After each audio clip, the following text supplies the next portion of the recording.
Alors, Bezrat Hashem, bonsoir à tous.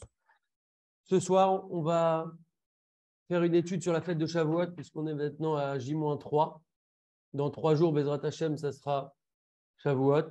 Le but, c'est de voir quelques points concrets, que ce soit d'Alacha ou même d'Agada, pour essayer d'arriver le plus préparé possible. Comme tout événement dans la vie, la réussite d'un événement dépend de sa préparation en très, très, très grande partie. Quelqu'un qui part en vacances, ne part pas en vacances du jour au lendemain, il se prépare en avance. Et donc, a fortiori pour des événements comme des fêtes et a fortiori pour un événement comme le don de la Torah. Donc, on va baser notre étude toujours sur ces magnifiques livres extraordinaires, Halacha et Agada, sur la fête de Shavuot cette fois, basé sur la Halacha selon Rav Ovadia Yosef. Et quand il y a une différence pour les Ashkenazim, on le précise aussi en général. Et on y va. Alors, c'est marqué dans la Torah comme ça. Neymar Batorah, Shivra Shavuot Tispor Lach. Mais Achel Chermesh Bakamat Achel Ispor Shivra Shavuot. Donc en fait, la Torah nous demande de compter 7 semaines. D'ailleurs, c'est intéressant que de remarquer que la fête de Shavuot, elle fait partie des fêtes dont le nom ne dépend pas directement de la fête. En général, quand on nomme une fête, on la nomme sur la fête elle-même. Purim, Hanouka, Pessah, etc. Mais Shavuot, si on regarde bien en hébreu, ça veut dire semaine. Et donc, on nomme la fête sur l'espace qui est avant la fête. Depuis Pessah jusqu'à Shavuot, on a 7 semaines. Les semaines du Homer, et la fête de Shavuot est nommée sur ça, sur le nom de Shavuot, donc de semaine. Et donc, ce n'est pas quelque chose de commun. Et en fait, la Torah nous demande de compter 7 semaines pour arriver à Shavuot, c'est le compte du Homer. Et pourquoi elle nous demande ça, la Torah? Eh bien, parce que quand les Béné Israël ils sont sortis, quand les Béné Israël sont sortis d'Égypte, donc les Rachamim, ils ont dit que la Torah, elle a fait dépendre la Torah elle a fait dépendre la fête de Shavuot bidjouk par rapport à la fin du compte des 7 semaines. Pourquoi? Parce qu'on a annoncé aux Béné Israël, Israël, quand les Béné Israël sont sortis d'Égypte, on leur a prévenu tout de suite qu'ils allaient recevoir la Torah à la fin de 50 jours, à l'issue de 50 jours. Et donc, de par leur amour pour la Torah, ils ont commencé à compter comme ça, 1 jour, 2 jours, 3 jours, etc. Parce qu'ils savaient qu'à l'issue de ça, il y avait un événement qui arrivait. Et donc, ils étaient pressés de cet événement. Et donc, c'est pour ça qu'on a nommé comme ça, Shavuot. D'ailleurs, au passage, en général, quand on attend un événement, on a l'habitude plutôt de faire un compte à rebours, J-15, J-10, J-2, etc. Et là, on voit que ce n'est pas le cas, on voit que c'est un compte positif. Depuis le début du Homer, on a compté jour 1, jour 10, jour 20, etc. Il y a plusieurs raisons à ça. Une des raisons que j'avais entendues déjà de Rabbi Raphaël Pinto, le fils de Rabbi David, c'est que quand on fait un compte positif, ça nous permet de prendre conscience du temps qui est passé. Par exemple, je dis ce soir, on a dit J47, jour 47, je me dis, ouais, il y a déjà 47 jours qui sont passés. Bon, là, on est bientôt arrivé à la fin, mais ça fait prendre conscience qu'il se passe quelque chose pendant cette période-là. Une deuxième raison, c'est qu'en général, quand on attend un événement et qu'on fait un compte à rebours, les jours qui me séparent de cet événement n'ont aucun intérêt. Si je pouvais m'en passer et arriver directement à l'événement, eh ben, je serais bien content. Quelqu'un qui fête son anniversaire, ben, s'il peut arriver directement à l'anniversaire, il sera content. Mais ici, ce n'est pas le cas. Chaque jour, en fait, a un rôle. On s'élève, en fait. Chaque jour, c'est le but des jours du Homer, et c'est pour ça que c'est une période qui est très importante. Chaque jour a un but en soi, et ce n'est pas juste de sauter le temps qui compte, mais c'est chaque jour qu'il y a une construction avec des sphirotes, avec des réparations, avec un potentiel. Et donc, c'est pour ça qu'on ne fait pas un compte à rebours, parce qu'on a besoin de chaque jour pour arriver petit à petit, comme ça, en montant, en arrivant au sommet avec Matan Torah, le don de la Torah. Il faut savoir aussi que Shavuot, c'est on reçoit la Torah, les Kabel la Torah, Mechadash Bechol Shana Veshana. On reçoit la Torah véritablement à chaque Shavuot, chaque Sissivan. Ce n'est pas juste un anniversaire, une commémoration. Nous, on ne fait pas des commémorations. Si on fête cette fête-là, c'est qu'il y a un vrai potentiel. La même énergie qu'on avait à Matan Torah, cette même Kedusha, cette même force, elle se retrouve. Alors, c'est beaucoup plus difficile de la percevoir aujourd'hui dans notre quotidien, etc. Mais il faut savoir qu'il se passe vraiment quelque chose. On sait que le jour anniversaire d'une date, en fait, la date, quand il y a une date qui est fixée, la date est fixée pour les générations, pas seulement à l'année où l'événement a lieu, mais pour les générations. Comme quand il y a un anniversaire, chaque année, quand c'est notre anniversaire, en date hébraïque, on sait que Mazalo Gover, notre Mazal est élevé le jour de notre anniversaire, à tel point que David Ameller, quand il envoyait ses soldats, il mettait au front, en première ligne, il mettait des gens dont c'était l'anniversaire parce que leur Mazal était élevé ce jour-là. Et donc, ils avaient plus de chances de réussir et d'avoir une victoire en tant que combattant à la guerre. Donc, on voit qu'il se passe quelque chose. Donc, pareil, le Sissivan, c'est l'anniversaire de Matan Torah. Et donc, il se passe chaque année quelque chose à cette date-là. Ce n'est pas juste une commémoration ou quelque chose d'historique. Il se passe vraiment quelque chose. On va vraiment recevoir la Torah dans quelques heures maintenant. Et pour ça, il faut se préparer. Donc, au passage, là, on est rentré dans le mois de Sivan. Les jours du mois de Sivan, depuis le 1er jusqu'au 12, ce sont des jours de Simcha. Mon frère me demandait tout à l'heure pourquoi on ne fait pas les Tachanonim ce matin, par exemple. Du 1er au 12, en fait, on ne fait pas les Tachanonim. Le premier, parce que c'est Rosh Chodesh. Le 2 Sivan, du 2 au 5, Moshe Rabbeinu a préparé le peuple pour recevoir la Torah. Donc, on était déjà dans un esprit du don de la Torah. On rentre en quelque sorte déjà dans la fête. C'est pour ça qu'on ne fait pas les Tachanonim. Ensuite, le 6 Sivan, c'est Shavuot. Et ensuite, du 7 au 12, on sait qu'à l'époque du Beth Amikdash, on apportait des korbanot. Et ceux qui n'avaient pas pu apporter les korbanot, parce qu'il y avait beaucoup, beaucoup de monde, et pas tout le monde avait la possibilité d'être arrivé, d'avoir amené, etc. Donc, il y avait en quelque sorte des rattrapages, des tachloumines. Et donc, du 7 au 12, les gens avaient la possibilité d'apporter encore des korbanot. Et donc, c'était encore un esprit de fête. C'est pour ça qu'on ne fait pas les tachanonim, les supplications, ainsi que tout ce qu'on ne fait pas quand on lit, quand on ne fait pas les supplications pendant ces jours-là. Ensuite, un autre point, c'est qu'on a l'habitude de décorer les Beth Knesset. On a l'habitude de décorer les synagogues pour Shavuot spécialement. Vous verrez qu'on attache des fleurs, des jolies branches, des feuillages, etc., des plantes odorifiantes, des choses qui sentent bon. Pourquoi? Parce que les Chachamim, ils ont dit dans la Gemara Brachot, Kol dibour vedibour sheyatsa mipi Akadosh Baruch Hu Matan Torah, toute parole que Akadosh Baruch Hu a dit à Matan Torah, Itmale kol haolam kulo besamim. À chaque parole qu'il disait, le monde entier se remplissait de bessamim, d'odeurs, de parfums. Et donc, c'est en relation avec ça. C'est la raison pour laquelle on a l'habitude de parfumer les Beth Knesset, ou en tout cas de mettre des plantes qui sentent bon, des fleurs, des plantes, etc. Ensuite, concernant les préparations de la fête, l'ismoach ou les samer, donc se réjouir et réjouir les autres. Nehemar Batora, il est dit dans la Torah, Ve'asita chag Shavuot, Ve'samart, etc. Ve'samarta lifne Hashem Elokecha. Donc vous ferez la fête de Shavuot et tu te réjouiras devant Hashem ton Dieu. Toi, ton fils, ta fille, ton serviteur, ta servante, etc., etc., etc. Et le Rambam, il écrit, Chayav Adam liot samer ve'tovlev bemored. Donc l'homme, il doit être joyeux et de bon cœur pendant la fête. Lui, sa femme, je traduis directement pour gagner un peu de temps, ou Veshto Veneveto, donc tous les membres de sa famille. Et donc, il va devoir non seulement se réjouir, mais il va devoir aussi réjouir les autres. Alors, comment on va faire pour réjouir les autres? Eh bien, les petits, les enfants, on va leur donner par exemple des sucreries. Sa femme, on va lui acheter des vêtements, des bijoux, des choses qui lui font plaisir. Et les hommes, en général, vont acheter de la bonne viande, du bon vin pour pouvoir se réjouir pendant la fête. Une petite histoire sur Rav Ovadia Yosef par rapport aux cadeaux qu'on fait aux femmes pour la fête de Shavuot.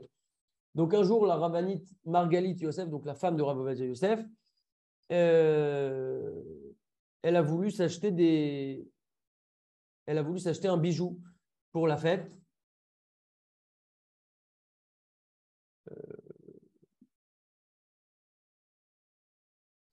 Elle a voulu s'acheter un bijou pour la fête. Et bon, Rav Ovadia Yosef, il était dans son étude, etc. Donc, pour ne pas lui simplifier la vie, elle lui a commencé à lui parler de ce projet-là d'acheter le bijou. Alors, il lui a demandé combien ça va coûter. Elle lui a dit que ça va coûter entre $300 et $500. Elle avait repéré un beau bijou. Et tout de suite, Rav Ovadia Yosef, il a sorti $500. Il lui a donné les $500. Elle part, elle va pour acheter les boucles d'oreilles. Elle arrive à la caisse. Elle avait repéré quelque chose de magnifique. Et en fait, on lui annonce que c'est $1000. Alors, elle a dit non, bah, c'est trop cher, laissez tomber, je ne vais pas pouvoir les prendre. Tant pis, c'est pas grave. Et là, il y avait son fils avec elle qui était parti à la bijouterie. C'était une vieille bijouterie qui était à Yerushalayim dans les années 70. Et son fils, tout de suite, il a couru vite, il a avancé à la maison. Il a prévenu son père. Il lui a dit voilà, maman, elle a trouvé un super bijou, mais finalement, elle n'avait pas assez d'argent. Il ne coûtait pas $500 ni $300, il coûtait $1000, mais elle n'avait pas assez. Elle a dit laisse tomber, c'est trop cher, etc. Tout de suite, il lui a sorti $1000. Et il lui a dit, va très très vite l'acheter, mais à une condition, tu dis rien à personne, il faut que ça soit une surprise. Il a donné les $1000, son fils est allé acheter le cadeau et il a donné ça à sa femme pour montrer l'importance qu'attachaient même les rabbinis, mais voilà, des sommes qui sont quand même des sommes importantes. Et je pense qu'ils n'avaient pas forcément énormément de sous. Donc on voit de là l'importance de prévoir ça en avance parce qu'il ne faut pas se réveiller au dernier moment, et je parle à moi le premier, et de s'organiser pour acheter comme ça un petit cadeau. Pour ne pas oublier, parce que là, on l'a en tête, mais après, on va oublier. Donc, moi, je le note dans mon téléphone, comme ça, au moins, je n'oublie pas. Le Rambam, il nous écrit comme ça. Maintenant, on va parler de ce qu'il faut aider un petit peu les autres pour préparer la fête, parce que nous, c'est très bien, mais il faut aussi penser aux autres. Le Rambam, il écrit quand on va manger, on va boire à la fête, il faut aussi nourrir les autres. La guerre, la yatom, la almana, l'orphelin, la veuve, etc. Et toutes les autres personnes qui sont en difficulté financière ou morale, tous ces gens-là, en fait, il faut absolument qu'on puisse les aider. Parce qu'on ne peut pas venir et se réjouir devant Hachem si on n'a pas du tout pensé aux autres. Et donc, c'est pour ça qu'on va avoir la possibilité de donner aujourd'hui très facilement. Il y a beaucoup d'organismes qui s'occupent de ça et qui gèrent ça d'une merveilleuse manière et de manière cachère, hein, bien entendu. Il faut quand même vérifier toujours où on donne. Et donc, on va comme ça soutenir des personnes qui sont en difficulté pour ne pas penser qu'à nous, même si on n'a pas toujours la possibilité de recevoir quelqu'un chez nous directement, on peut passer par des organismes comme ça et faire un don à l'approche de la fête pour aussi penser aux autres.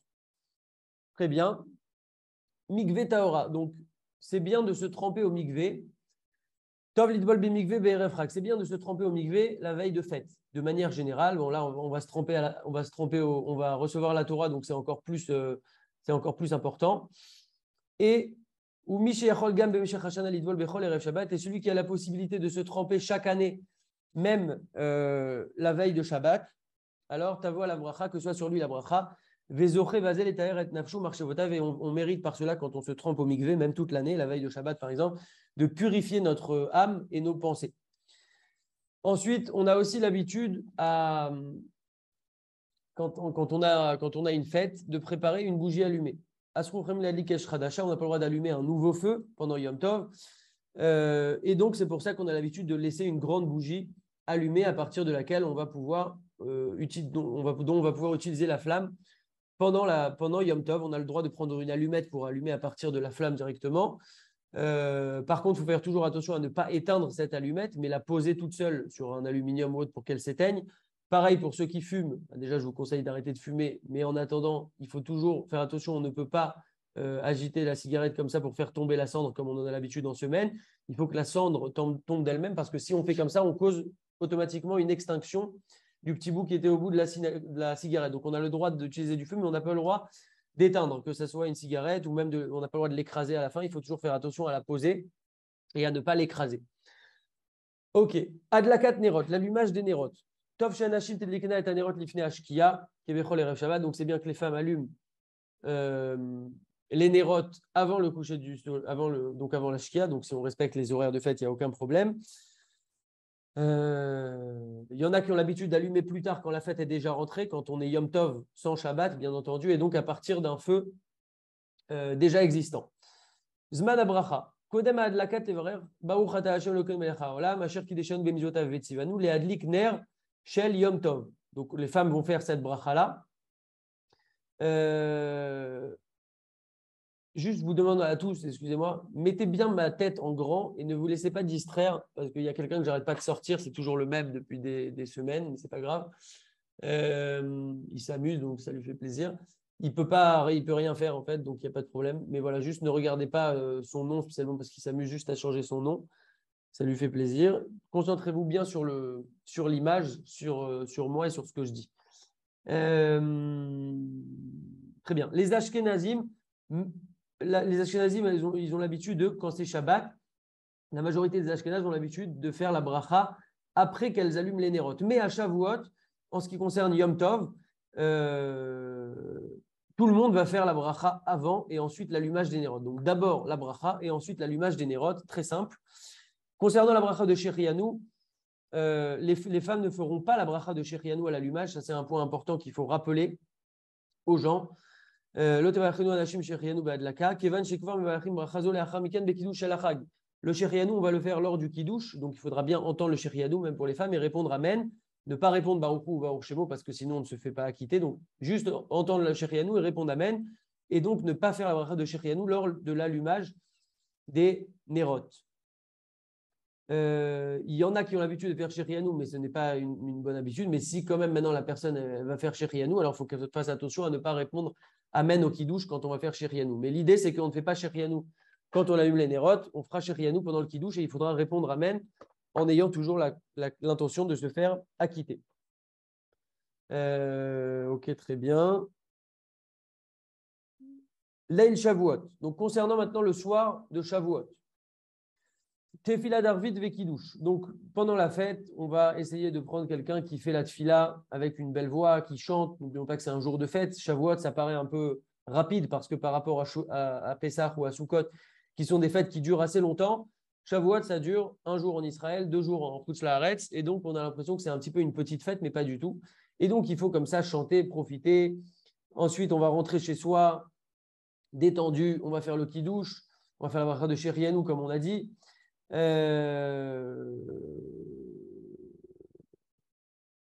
bien, très bien, très bien.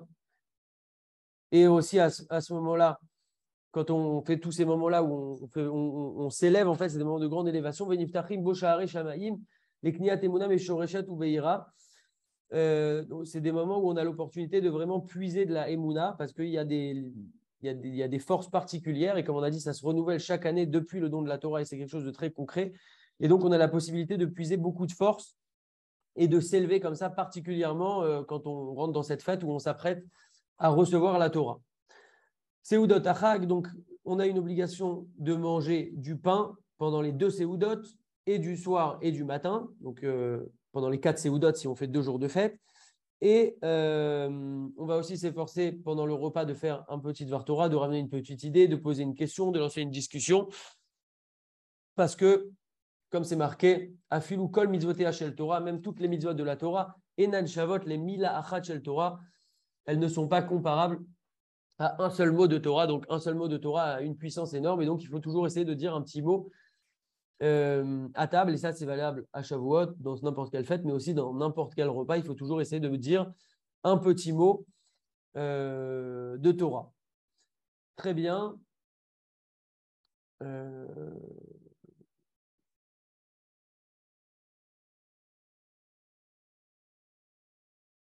2 secondes. OK.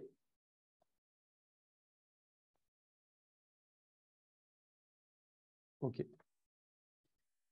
Seder Limoud Belel Shavuot. Donc là, on va parler de la veillée d'études. On sait qu'il y a une veillée le soir de Shavuot.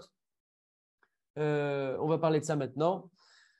Pachat Aminag Bechol Futsat Israël. Donc on a une habitude, un minag qui est répandu dans toutes les communautés d'Israël, de rester réveillé pendant la nuit de Shavuot, Vela Asok Batorah d'Abouker et d'étudier jusqu'au matin. Quelle en est la raison? Eh bien, la raison, c'est que nous explique le Midrash que cette nuit-là où le don de la Torah a eu lieu, eh bien, les Bnei Israël ne se sont pas réveillés tôt et comme c'était un sommeil d'été où les nuits sont courtes, eh bien, ils ont continué à dormir comme ça, comme à peu près 2 heures après le lever du jour. Donc, en gros, ils ont traîné au lit, ils ne se sont pas réveillés.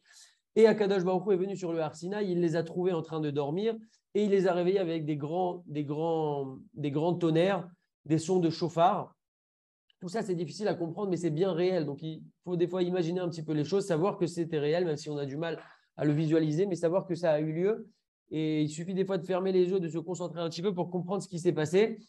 Et il faut comprendre qu'à nouveau, il se passe quelque chose à ce moment-là. Et donc, pour réparer en quelque sorte leur faute de s'être endormis pour ce jour si important, en tout cas de ne pas s'être réveillés, eh bien, c'est pour ça qu'on va faire cette veillée d'études. Et c'est des veillées qui ont lieu partout, dans toutes les keilotes. Il vaut mieux en général s'organiser en avance, savoir ce qu'on va faire, parce que c'est déjà difficile de faire une veillée. Si en plus on arrive après le repas et on se dit bon, je vais là ou là ou là, je ne sais pas trop, ça risque de nous déchauffer et d'avoir un travail encore plus difficile à faire. Donc s'organiser en avance, savoir quel cours est donné, choisir quelque chose qui nous plaît, qui va nous stimuler. Si quelqu'un arrive à faire le tikkun, il y a toute une lecture avec plein de versets de la Torah, etc., qu'il fasse ça. Si quelqu'un préfère écouter un shiur, qu'il écoute un shiur. Chacun trouvera quelque chose qui lui convient. Le but étant de rester réveillé en forme pour pouvoir faire ce tikkun si important. Et Chachamim, ils ont déjà beaucoup parlé de l'éloge et de l'importance de cette nuit-là, de ceux qui font cette veillée-là. C'est écrit comme ça dans le Zohar HaKadosh que les Chassidim Arishonim, ils ne dormaient pas du tout cette nuit-là, ils étudiaient la Torah et ils disaient venons, allons hériter de ce saint héritage, nous et nos enfants. Et on va hériter des 2 mondes, et du Olam Hazé et du Olam Haba. Et au moment où ils se réunissaient auprès de Rabbi Shimon Bar Yochai, dans cette nuit-là, alors il leur disait venez, Bohu venetaken et tarchite akala, venez et réparons les bijoux de la kala, de la mariée. Ça fait référence ici à la Torah. Donc, comme on a dit, il y a un inyan de réparation par rapport à ce qu'ont fait les Béné Israël en dormant. Et donc, il leur disait, venez, on va aller réparer les bijoux de la Kala, en parlant de la Torah, Kedé chez les Machar avec la Torah, pour que demain, quand on va recevoir la Torah, Timtsa Akala vetarchitea vetikunea, la Kala soit toute prête, magnifiquement parée, avec des magnifiques bijoux, et que tout soit opérationnel. Et Kacher, Isha, la Melech, et quand le roi va demander qui c'est qui a arrangé comme ça la Kala, eh bien, on va pouvoir répondre que c'est nous qui avons fait ça. Et donc, Ashrech Elkam, Shalotam Achaverim, Aoskim Batora, et donc, heureux sont ceux qui feront cette réparation-là. Et on nous dit que Kulamiyu Reshumim Beketuvim Besefer Azichronot Shel HaKadosh Baruch Hu, tous ceux qui feront cette veillée-là, particulièrement en étant joyeux, sérieux, mais joyeux, c'est toujours la même chose, joyeux et sérieux, ce n'est pas deux idées contradictoires. Sérieux, ça veut dire que je ne vais pas me passer ma nuit dehors à discuter ou à fumer. Je peux sortir de temps en temps, bien entendu, mais il faut que je me fixe un objectif, que je sois sérieux dans ça, tout en étant joyeux, en me réjouissant d'avoir la possibilité de faire cette magnifique mitzvah et ce magnifique tikkun. Et il y a marqué comme ça que tous seront notés et écrits dans le Sefer Azichronot de Akadosh Baruch Hu, dans le livre des souvenirs d'Hachem. Akadosh Baruch Hu mevarech otam beshivaim brachot, et Akadosh Baruch Hu, il les bénit de 70 bénédictions, ceux qui vont faire cette veillée-là, ou martir otam beketarim shel haolam ha'elyon. Et il les couronne, ceux qui font cette veillée-là toujours, avec des couronnes issues du monde supérieur. Seder Alimou. Donc, il y a vraiment beaucoup de possibilités. Il y a des gens qui vont étudier la Gemara, il y a des gens qui vont étudier du Nar, du Nevi'im Ketuvim. Il y a vraiment tout type de choses. Encore une fois, il faut se renseigner, il faut s'organiser. Le but, c'est d'essayer de trouver quelque chose qui nous convient pour faciliter la tenue au cours de cette veillée.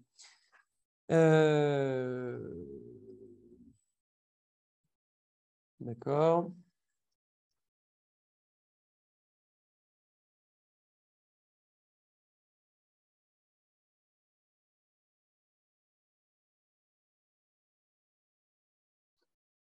Ok. Donc, c'est bien, idéalement, de rester réveillé complètement toute la nuit et d'enchaîner avec la tfila. Maintenant, il y a Chacham et Neuf Berosho. Ça, c'est un principe qu'on a de manière générale. Le Chacham, il a les yeux dans la tête. Donc, c'est une raison pour dire qu'on voit loin, on voit devant, on voit toujours les conséquences de ce qu'on fait dans la vie de manière générale. Et donc, Yachin Adam et Taratzmo, Me'erev Achag Lishon Me'at. Donc, il va falloir s'organiser pour pouvoir, la veille de la fête, dormir un petit peu. Des fois, une demi-heure, trois quarts d'heure, une heure peuvent suffire pour nous faire beaucoup mieux tenir notre veillée. Pour ça, il suffit de s'organiser en avance pour pouvoir faire une petite sieste pour être en forme. Pour ne pas qu'il soit dérangé, parce que voilà, c'est dur une veillée, c'est aussi le but, hein, on fait cette réparation-là. Le sommeil, c'est quelque chose de difficile, mais rien ne nous empêche de nous préparer déjà en faisant une sieste. Rien ne nous empêche, bien entendu, aussi, les personnes qui sont responsables dans les synagogues vont prévoir de la nourriture, des gâteaux, des sucreries, du thé, du café, toutes choses en fait qui vont nous maintenir en forme, éveillés. Il n'y a pas d'idée ici de souffrir. L'idée, c'est juste pouvoir de s'organiser pour être dans les meilleures conditions possibles pour pouvoir étudier, parce qu'il ne faut pas oublier qu'on est pendant les fêtes. Donc pendant les fêtes, Vesamarta Bechagecha, tu te réjouiras dans tes fêtes. Et il ne faut jamais qu'on ait une souffrance de manière générale, mais encore moins dans une fête. Donc le but n'est jamais de souffrir. Et donc c'est pour ça qu'on doit vraiment mettre les conditions en place pour cela. Ve'alkol panim. De toute manière, par contre, tout de même, Kacher Yodea Adam et Godel Atikun, Shenarase Belimud Atora Belailazé, Kemevor Leel, Minastam, Enenu Omer Lergish Tumsa.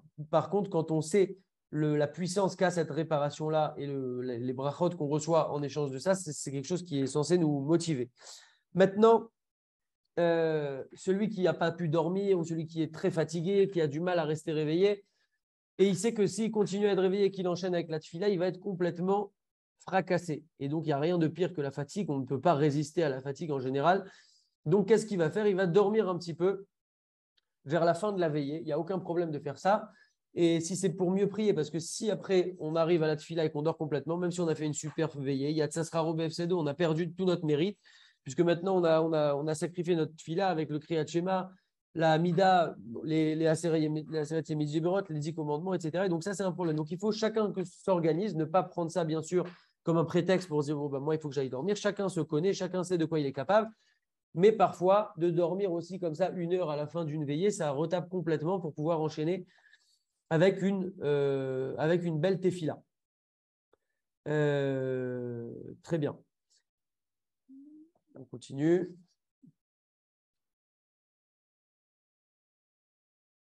Birkot Hashachar. Donc maintenant, on arrive, on est le matin.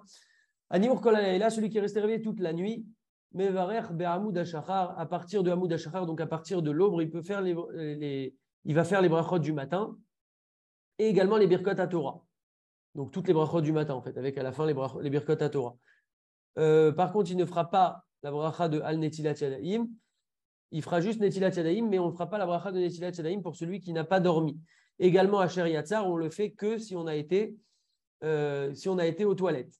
Par contre, il y a des Ashkenazim qui ont l'habitude, s'ils n'ont pas dormi, de ne pas faire les brachot du matin, mais plutôt de les entendre d'une autre personne qui, lui, a dormi un Shnat Keva, donc un sommeil fixe, donc il a dormi au moins un petit peu de manière allongée, quelque chose qui ressemble vraiment à du sommeil. Il va les entendre de cette personne-là et il répond Amen. Mais nous, chez les Sfarad, on a l'habitude que chacun fasse les brachot du matin directement pour lui-même. Ok. Donc, dans les brachot du matin, au passage, on a dit que dès que l'aube arrive, on peut faire toutes les brachot. En vrai, les birkot hashachar, les brachot du matin, on peut les faire dès chatzot laïla, le minuit juif. Et les birkot à Torah, par contre, on ne peut les faire qu'après l'aube. Mais on a l'habitude, voilà, en général, de tout faire d'un coup. Et donc, dès que l'aube est arrivée, on peut faire toutes les brachot du matin. Netilat Yadayim, on ne fait pas la bracha si on n'a pas dormi, comme on l'a dit. Vegibor Kahari. Être fort, donc se renforcer comme un lion. Idgaber Kahari, Shelo Itnamnem Besharat Kriyat Shema Usfila. On va devoir se renforcer comme un lion, se motiver. On a fait une super veillée, on y est presque, mais ce n'est pas encore fini. Il y a la tfila qui arrive. Et donc, il va falloir absolument continuer. Idgaber Kahari, Shelo Itnamnem, pour ne pas s'endormir, que nos paupières commencent à se fermer comme ça, sinon on perd tout le mérite, comme on a dit. Velachen, Imouayef Meod, Yanouach Mead. Donc, comme on a dit, il se reposera un peu avant la tfila. Dans tous les cas, il faut qu'on puisse prier dans des bonnes conditions. Utfilatam Mehera, Belahava. Tov Sheshalet Tibour, Lo Yarach Midai, Benigunim Batfila. Donc, c'est bien que le Shalir Tibour ne se prolonge pas trop dans des chansons pendant la tfila. Par contre, il faut peser les choses. Il faut voir un petit peu comment se trouve l'assemblée, si les gens suivent, ne suivent pas. Il faut chanter, bien sûr, parce que c'est une fête, mais il ne faut pas trop abuser non plus parce que les gens sont fatigués. Et donc, ça, c'est un petit peu une balance à faire de manière logique. Matan Torah Mechadash. Donc, on reçoit la Torah de nouveau à chaque fois, comme on l'a dit au début du cours. Chaque année, on reçoit la Torah. Amar Akadosh Baruch Hu Israël, Beni Ayukorim Parashat Asarat Adiberot, Bechol Shana Veshana Bechag Shavuot.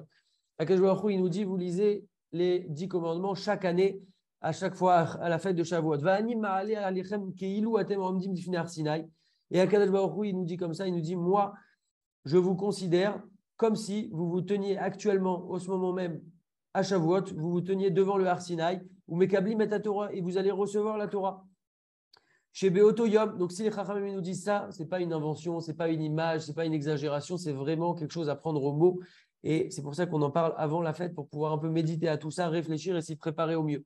Chez Beoto Yom, chez le Matan Torah, mit oreret ota et ara kedusha, car pendant ce moment-là, du don de la Torah, s'éveille la même lumière, la même puissance, la même sainteté qu'il y a eu au Har Sinai avec nos ancêtres.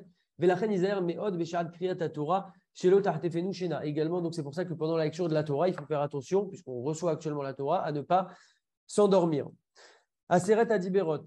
On ne se lève pas quand on lit les 10 commandements. Pourquoi? Parce que ces psukim font partie de la Torah et toute la Torah est importante. Ces psukim-là n'ont pas une importance supérieure et supplémentaire. Et donc, si on se lève pour ces psukim alors qu'on ne se lève pas pour les autres montées ou dans l'année, ça veut dire qu'on dit, bon, bah ça, ok, on reconnaît que c'est la Torah d'Hachem, mais le reste, non, c'est pas, c'est sous-entendu, c'est moins bien. Donc, ça, c'est un problème. Ok, très bien, on a dit ça.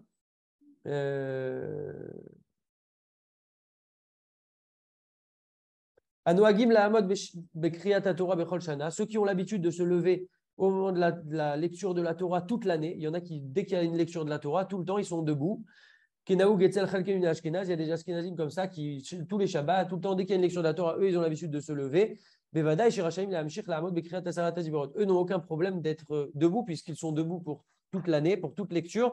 Et donc, ils ne viennent pas marquer par là une distinction, une différence. Ce qui était le problème pour quelqu'un qui n'a pas l'habitude de se lever dans l'année.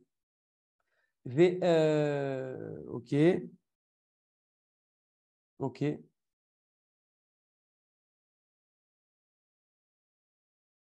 Donc, si maintenant son père ou son maître ou son rave monte au Sefer Torah pour cette montée-là des Aseret Adiberot, et on a dit qu'on ne doit pas se lever, alors comment on fait? Parce qu'on sait que pour son père ou pour son maître, son rave, on se lève. Il y a un mode Kedarko Bechol Shana, Mechar Venikar Shiaomed, Lirvedam Kvar, Miyad Bimkomam, Mimkomo et la Sefer Torah. Dès que la personne, elle commence à aller au Sefer Torah, elle se lève de sa place, je vais me lever tout de suite. Comme ça, les gens voient que je me suis levé pour mon père ou pour mon rave et pas pour la lecture de la Torah. Donc, je me lève directement dès qu'il se dirige, dès qu'il commence à se diriger vers la Torah.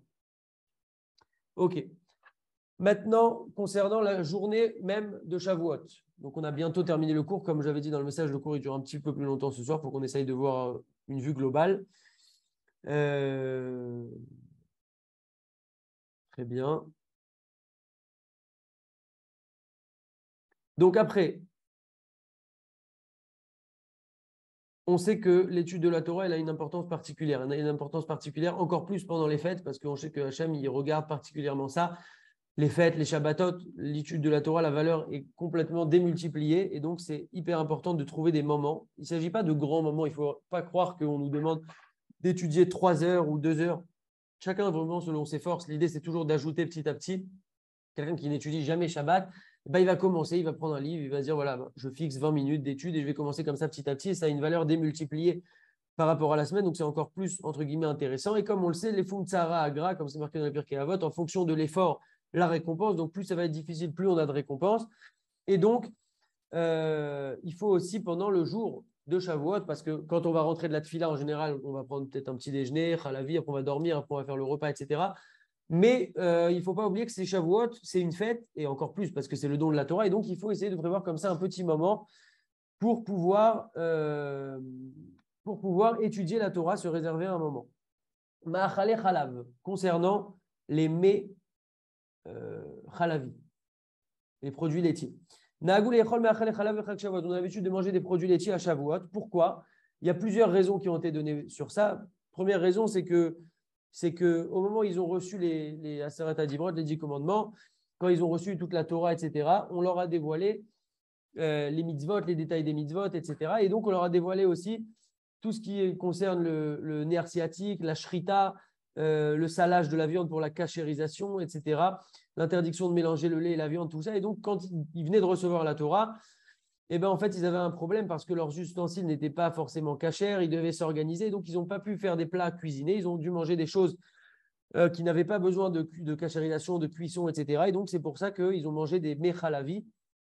Et donc, c'est en souvenir de ça qu'on mange des mechalavi à Shavuot. Une autre raison, c'est parce que la Torah est comparée dvash vechalav tachat leshonecha, du miel et du lait sous ta langue, sous ton palais. Donc, la Torah est comparée au lait et au miel. Et donc, c'est pour ça que on va manger des produits laitiers. Il y en a aussi qui ont l'habitude de prendre des produits mélangés avec du miel, toujours pour cette même raison, car la Torah est comparée aussi au miel.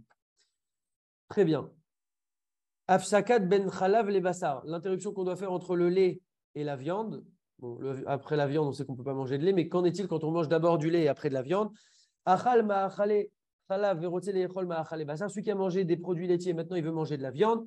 Ishtof et yadav me'ayim, il faut se laver les mains avec de l'eau. Veishte me'at mashke, parce qu'on a touché les aliments. Ensuite, il faut se laver, il faut boire aussi d'une boisson. Veyochal me'at sheu ki chatirat lechem tana, et manger un petit quelque chose qui est neutre, comme par exemple un petit bout de pain, pour comme ça bien enlever ce qui est dans notre bouche au niveau du lait. Et ensuite, donc, une fois qu'il a fait ça, qu'il s'est lavé les mains, qu'il a bu quelque chose et qu'il a mangé un petit bout de pain, par exemple, pour enlever le lait, ensuite, on peut manger tout de suite des produits bassari. C'est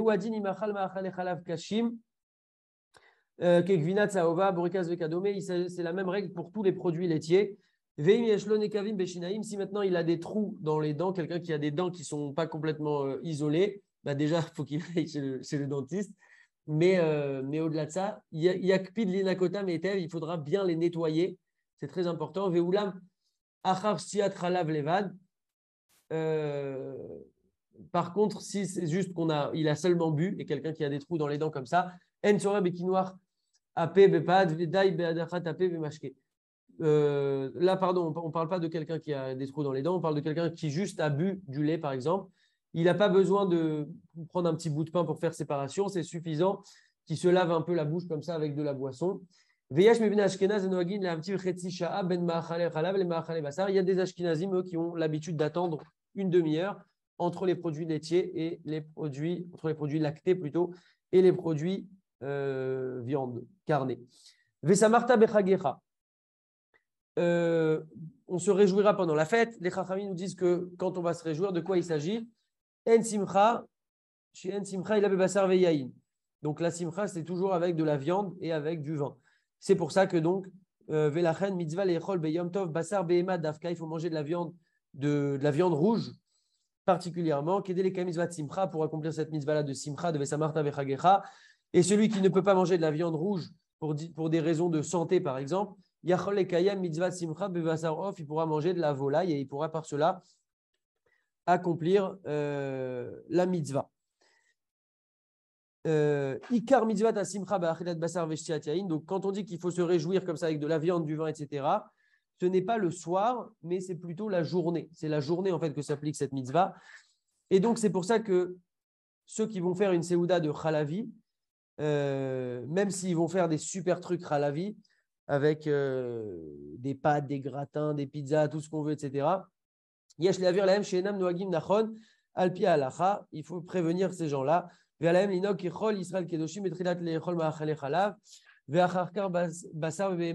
faut dans tous les cas manger dans la journée, donc même si c'est un peu plus tard, il faut manger même un petit peu de la viande et du vin.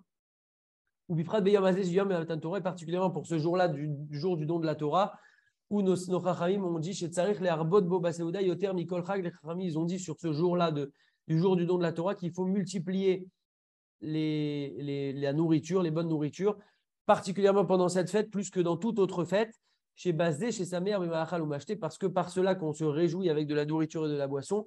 Maré chez Noach ou Mekubal Alav Yom Zélé Israël, chez Itnabo à Torah, on montre qu'on reçoit bien, qu'on accepte bien, comme on est joyeux, donc on accepte véritablement bien ce don de la Torah. Voilà, très bien. Ok.